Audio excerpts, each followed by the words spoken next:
మనం చాలా డెలికేటెడ్ పర్సనాలిటీస్ మనం కాదా. ఇలా నడుస్తూ వెళ్తున్నాం, ఆ చెట్టు కొమ్మల మీద చనిపోతున్నాం.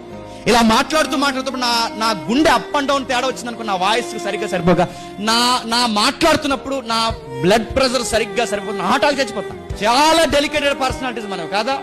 లేదని మేము డైలీ జిమ్ చేద్దాం అంటే జిమ్ చేస్తే లారీ ఎక్కిపోతూ ఉంటావా?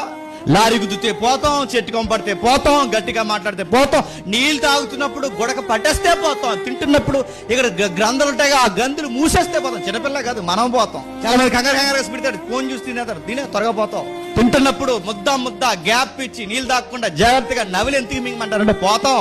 ఎంత డెలికేటెడ్ పర్సనాలిటీ మనం చెప్పండి, ఎంత డెలికేటెడ్గా ఉంటాం చెప్పండి. అరే గట్టిగా తుమ్మి చచ్చిపోయి ఉన్నారు తెలుసా. బిర్యానీ తింటూ చచ్చిపోయి ఉన్నారు తెలుసా.